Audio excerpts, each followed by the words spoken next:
Salut Internet, nouvelle vidéo bonus en marchant sur le thème aujourd'hui de la démonstration. Puisque j'ai eu encore un demi-habile dans les commentaires il y a quelques semaines qui m'a demandé de démontrer une de mes assertions.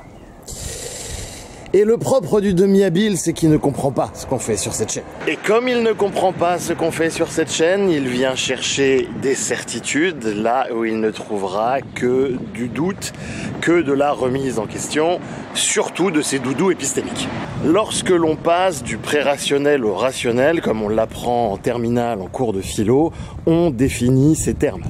Définir ces termes, ça permet de s'assurer que nous sommes dans une réalité à peu près commune. Ici, l'important, c'est à peu près. Et comme ne le bite pas la plupart des demi-habiles plafonnés en rationnel, on ne définit jamais rigoureusement les choses. Jamais. Il y a toujours ce que Lacan appelle un reste à dire. Ce reste à dire, il a une composante un petit peu mystique à la limite, tout ce qui est un petit peu nébuleux, tout ce qui ne rentre pas justement dans le cadre étriqué de la rationalité. Mais à ce moment-là, ça va nous demander d'être très très clair sur qu'est-ce que nous cherchons. Est-ce que ce qui nous intéresse c'est le réel ou est-ce que c'est uniquement la partie du réel qu'on peut aborder avec le langage ? Et pourquoi nous limiterions-nous à une investigation qui devrait par essence, on ne sait pas trop pourquoi, c'est vraiment ça tombe du ciel, c'est la limite de la sophistique, pourquoi est-ce qu'on devrait se limiter à la partie du réel qui peut être traduit par le langage? Pourquoi? À un moment donné, on pose un cadre, moi je veux bien qu'on pose tous les cadres que vous voulez, mais je veux dire, quelle est la nature, la raison d'être de ce cadre? Puis il me semble que la seule raison qui justifie ce cadre étriqué, c'est parce que tout ce qui en sort les terrifie. Et on a le droit d'avoir peur, j'ai pas de problème, mais il faut pas qu'on me fasse passer ça pour de la rigueur intellectuelle.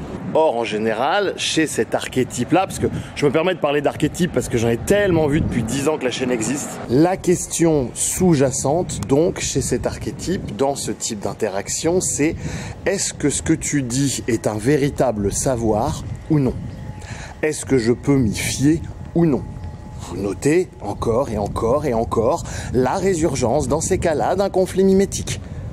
Non conscientisé, évidemment, sinon c'est pas drôle. Et j'ai beau le faire remarquer, ça ne percute pas, ça n'entend pas. Et pour éclairer ce rapport un petit peu mimétique au savoir, je trouve assez éclairant une définition qui est là encore donnée par la psychanalyse, qui dit qu'est-ce que c'est que le savoir?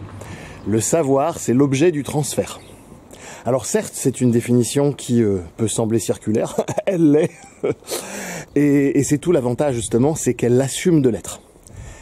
On en revient encore et toujours au trilemme d'Agrippa, à savoir que toute assertion, toute définition, toute proposition est ou dogmatique ou circulaire. C'est-à-dire que le savoir ne peut que se mordre la queue à la manière d'un ouroboros, et que dans ce genre d'interaction pas bien passionnante, eh bien la question, en fait, c'est simplement, me fais-tu confiance ou non? Me considères-tu comme digne d'être une figure transférentielle ou non? Et ça n'est pas de mon fait, c'est du fait du demi-habile en question ou des gens à l'extérieur.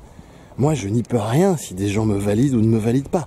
Alors, je peux faire un petit rituel, histoire que je montre que je fais partie de la meute qui croit au mythe de ceci, au mythe de cela, en l'occurrence ici, au mythe d'une forme de rationalité non investiguée. Mais faire passer l'appartenance à un groupe qui partage les mêmes mythes que nous pour un amour de la raison, comment dire, c'est du foutage de gueule. Et le plus tragique là-dedans, c'est qu'ils se foutent en fait de leur propre gueule. C'est-à-dire que c'est un mensonge à soi-même. Fondamentalement, un mensonge à soi-même. La vérité commence par soi-même.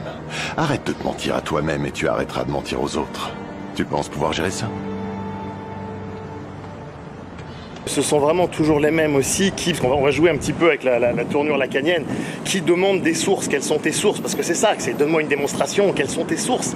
En fait, ils demandent des sources parce qu'ils sont coupés de la source. Et ça peut avoir l'air d'un petit jeu de mots extrêmement facile, je le conçois profondément. Mais ça ne l'est pas tant que ça quand on comprend ce que Lacan veut dire quand il dit que l'inconscient est structuré comme un langage. À la limite, quelqu'un qui viendrait et qui dirait, voilà, moi, dans la vie, j'ai besoin de ça. J'ai besoin de te tester, histoire de voir si je peux te faire confiance. Et qu'il l'assume comme ça. On pourrait discuter de façon très claire et très transparente. Est-ce que je suis la bonne personne pour m'occuper de ton besoin? Ça a l'avantage d'une forme de transparence. Mais là, non.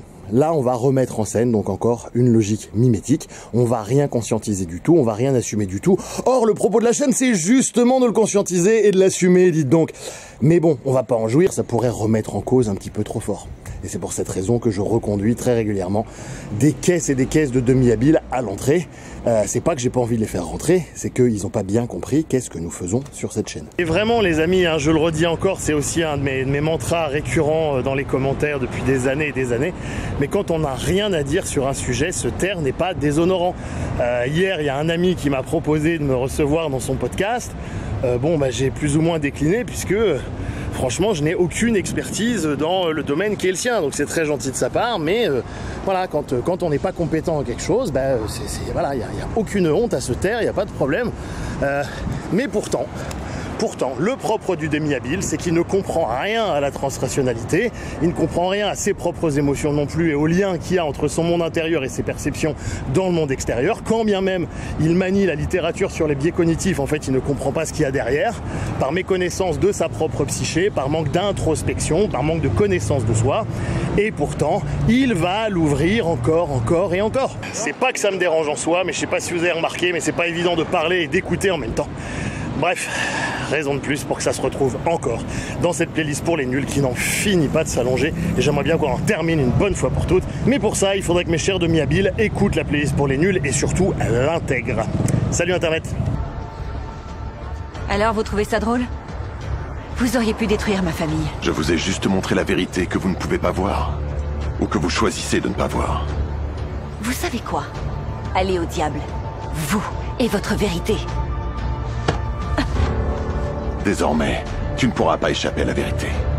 Et tu la verras toujours dans les yeux des gens.